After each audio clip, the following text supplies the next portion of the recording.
May Allah reward you, brothers and sisters, those of you keeping your children close, those of you filling the gaps. Jazakallahu kulla khair. May Allah reward you for every single person that benefits and decides to stay a little longer and come another night, inshallah. So, ما قام أحد عن القرآن إلا بزيادة أو نقصان. This was a statement made by Qatada, the student of Anas ibn Malik radiallahu anhu. He said, nobody ever got up, meaning like exited, a session with the Quran except that they were either elevated by that session or they were demoted by the session, or they lost something because of the session with the Quran. Where did he get that from? It's actually explicit in the Quran. Allah Azza wa Jal said, وَنُنَزِّلُ مِنَ الْقُرْآنِ مَا هُوَ شِفَاءٌ وَرَحْمَةٌ لِلْمُؤْمِنِينَ وَلَا يَزِيدُ الظَّالِمِينَ إِلَّا خَسَارًا. We send down of this Quran that which is a cure and a mercy for the people of Iman, for the faithful, and it only increases the wrongdoers in loss. It sends them further down. The Quran sends them further down. And so it is because they were zalimeen. It is because they did not come to the Quran properly. You know, for example, the other ayah makes it even clearer. Allah Azza wa Jal says, سَأَصْرِفُ عَنْ آيَاتِيَ الَّذِينَ يَتَكَبَّرُونَ فِي الْأَرْضِ بِغَيْرِ الْحَقِّ. I will divert, I will turn away from my verses those who are too pompous, too arrogant on this earth, while having no right to do so. And of course, nobody has any right to do so. And so, the heart with which you bring to the Quran, right, determines how much you will benefit, if anything, from the Quran.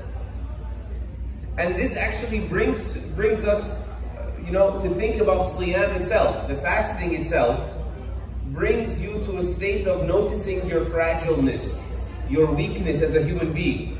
Just a few short hours make you feel a little weaker than you were, right, at the beginning of the day. That actually sets the stage for your Taraweeh at night. To come and try to understand the Quran while having already understood your size, right? That is the connection between Shahr Ramadan, الذي أنزل فيه القرآن. We're fasting Ramadan, the month of Quran, because fasting is the perfect way to show gratitude to Allah for the Quran, but also to repair your relationship with that book. Siyam does it for you. But not if you overdo it at iftar. And then you come to Taraweeh, I can't breathe. I think I'm gonna throw up. It's not gonna work.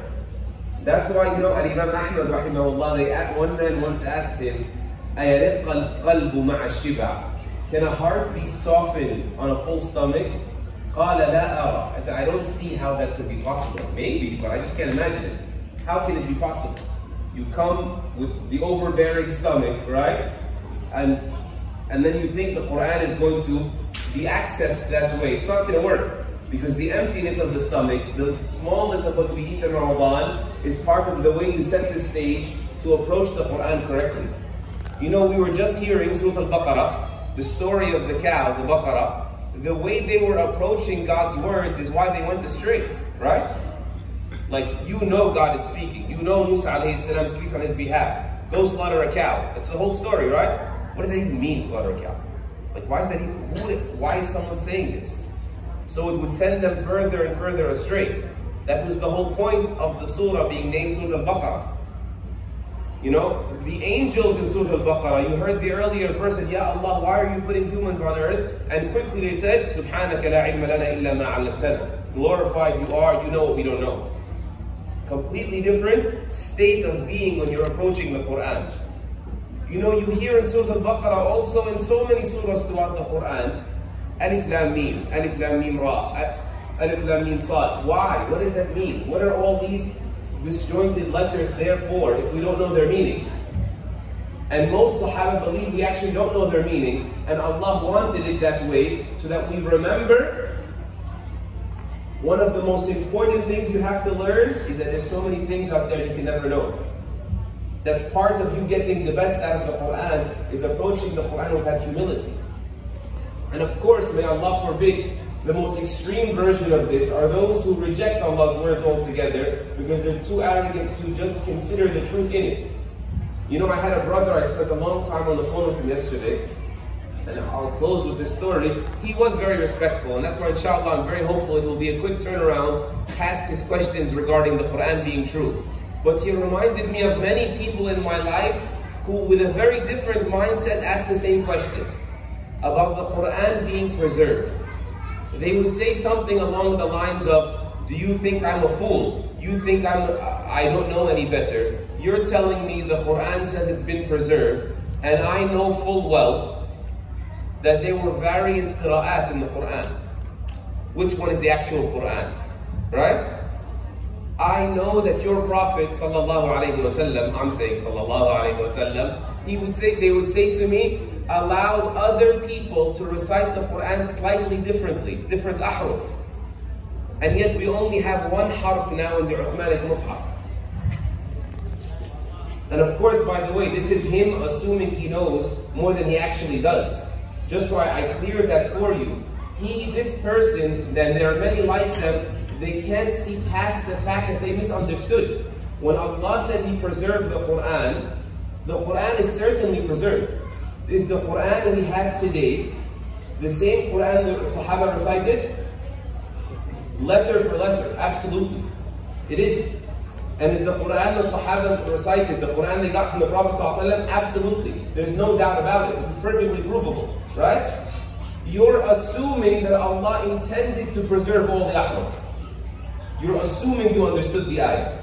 When Allah set it for ease and only intended to preserve one. And all of the meanings were there and all of them anyway. So nothing was lost from our beliefs, from our laws, from nothing at all. But because you come to the Quran the wrong way, even the Quran itself will not cure you. Without it, of course, on a lesser level, now and again, I remind you, the fast is part of what sets you up to benefit more and more from the book. May Allah allow us to approach His book correctly. Allahumma aj'al Qur'ana rabi'a qulubina. The Prophet ﷺ would say, oh Allah, let the Quran quench my heart, water my heart. You know, not every ground you spill water on it, it gets absorbed. Let the Quran water my heart. Meaning, let my heart be something worthy of absorbing the water. وَنُورَ صُدُورِنَا, and the light of my chest. Say Ameen. وَجَلَاءَ أَحْزَانِنَا, and that which removes all of our sadness. وَذَهَابَ هُمُومِنَا, and that which chases away all of our anxieties and worries. Allahumma Ameen. So it has the potential of those four. Ask Allah to allow the Quran to do them for you. Approach it correctly, looking for that cure each time. جزاك الله خير وصلى الله وسلم وبارك على نبينا محمد وعلى آله وصحبه أجمعين.